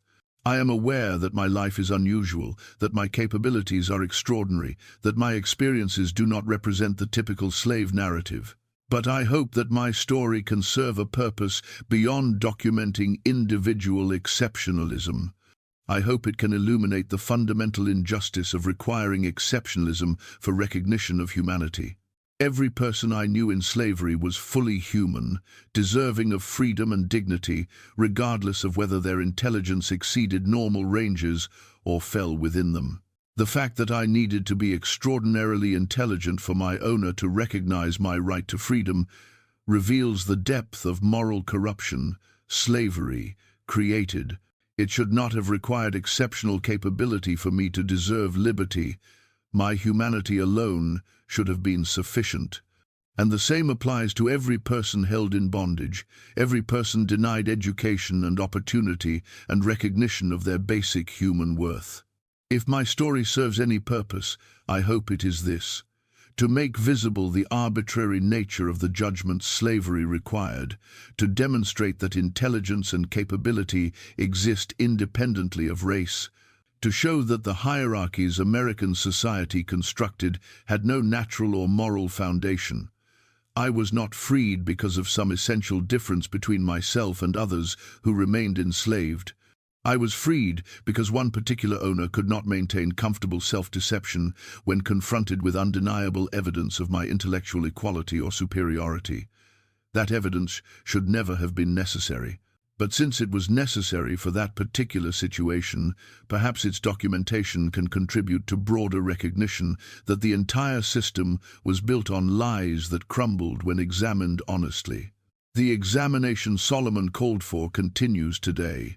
Historians studying slavery increasingly recognize that the system required systematic denial of enslaved people's full humanity, that this denial was maintained through violence, law, custom, and willful ignorance, and that the intellectual capabilities of enslaved people were suppressed rather than absent. Solomon's story provides dramatic evidence of this suppression, shows what one person could achieve when given access to education and opportunity, and invites us to imagine what millions of others might have achieved if the system that enslaved them had not deliberately prevented their development. The auction ledger from December 7, 1859 still exists in the Rosenberg Library archives. Lot 43. Solomon, sold for $400. Below market value because his intelligence frightened potential buyers, because his capabilities threatened the comfortable fictions slavery required, because his existence posed questions that antebellum Texas society could not comfortably answer. That ledger entry represents more than one man's sale. It represents the systematic denial of human potential that slavery enacted every single day, the suppression of intelligence and capability and creativity and ambition in millions of people whose contributions were stolen, whose possibilities were deliberately destroyed, whose humanity was denied so that others could profit from their forced labor. James Blackwood's attempt to act on moral convictions triggered by Solomon's intelligence failed. The plantation was lost, the gradual emancipation plan collapsed, the workers were re-enslaved under new ownership. But the attempt mattered because it demonstrated that recognition was possible, that the lies could be pierced, that even someone deeply invested in slavery's continuation could have their certainties shattered by undeniable evidence of what they'd been denying. Blackwood paid for that recognition with everything he'd built. Most slaveholders chose differently, chose comfortable ignorance over costly honesty. But the fact that Blackwood chose recognition, however imperfect and incomplete, proves that the choice existed. What would have happened if more slaveholders had made similar choices?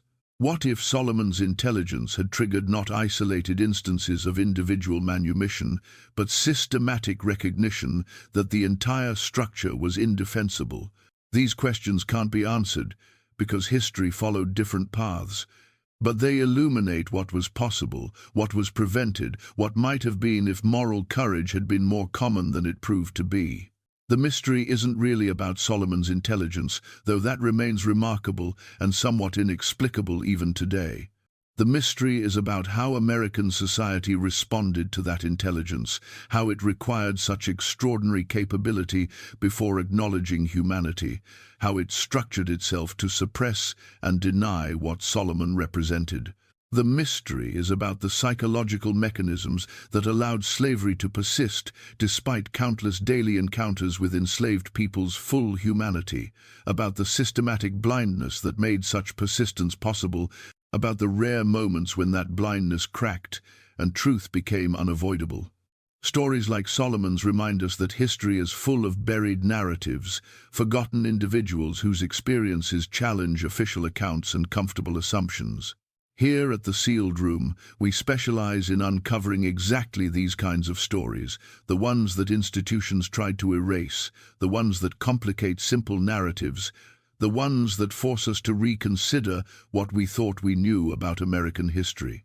Because understanding the past accurately requires confronting its full complexity, including the parts that make us uncomfortable, including the contradictions that reveal how thoroughly injustice shaped the society we inherited. The impossible mystery of the most intelligent male slave ever traded in Galveston wasn't about whether his intelligence was real. The evidence from multiple independent sources confirms that Solomon possessed cognitive capabilities that exceeded normal human ranges, that his memory and analytical abilities were genuinely extraordinary. The mystery is about what that intelligence revealed about slavery itself, about the fragility of the justifications that supported it, about the psychological costs of maintaining a system that required systematic denial of obvious truths. Solomon's life after slavery showed that freedom alone didn't solve the problems his intelligence posed. Even in liberty, even in the North, even after emancipation, his capabilities remained threatening to a society structured around racial hierarchies. He had to hide his contributions, accept invisibility, work through proxies who would receive credit for analysis he performed. The legal circumstances changed when he gained freedom, but the fundamental problem persisted. American society wasn't prepared to acknowledge that intelligence had nothing to do with race, that the hierarchies it had constructed lacked any natural foundation, that people like Solomon had existed all along, their potential suppressed rather than absent. What do you think about this story? Does extraordinary intelligence prove anything about slavery's injustice, or should ordinary humanity have been sufficient? What does it mean that Solomon had to be exceptional to earn recognition that should have been universal? Leave your thoughts in the comments below. I want to hear how these buried stories resonate with you, what questions they raise, what connections you see to ongoing struggles for recognition and justice. If this story challenged your understanding of American history, if it revealed complexities you hadn't encountered before, share it with someone who needs to hear it. Hit that subscribe button so you never miss the stories we uncover here, the ones that institutions tried to bury, the ones that challenge official narratives and force us to reckon with difficult truths. Turn on notifications because history, this important, deserves to be remembered, discussed, and understood in all its uncomfortable complexity. Solomon walked away from Galveston in December 1859, carrying manumission papers and $50, beginning a journey that would take him from slavery to freedom, from Texas to Cincinnati, from invisibility to partial recognition. He lived 57 years in freedom, contributing to the Union war effort, helping fugitive slaves escape north, working as consultant and analyst for those willing to acknowledge his capabilities. He died largely unknown, his obituary brief and unremarkable, his extraordinary story unrecognized by the society he'd lived in. But he left behind writings that document his experience, letters that reveal his insights, and a historical record that proves what he represented. Someone whose intelligence was so extraordinary it couldn't be denied, even by those most invested in denying black humanity. Someone whose mere existence threatened the entire structure of justifications slavery required. Someone who proved that the supposed natural order was fiction, maintained through systematic suppression of human potential rather than accurate reflection of natural capabilities. The ledger entry from December 7, 1859 remains in the archives. Lot 43, $400. Below market value because what he represented was too threatening for most buyers to accept. That entry is more than transaction record. It's evidence of the impossible position Solomon occupied, too intelligent to be comfortable property, too black to be fully recognized as human in 1859 Texas. His story challenges us to imagine a history where intelligence like his was not anomaly, requiring special explanation, but simply part of the full range of human capability present in all populations, suppressed in some and celebrated in others based on power rather than nature. Until next time, keep questioning the official stories, keep seeking the buried truths, keep remembering that history is more complex than any simple narrative can capture. See you in the next video.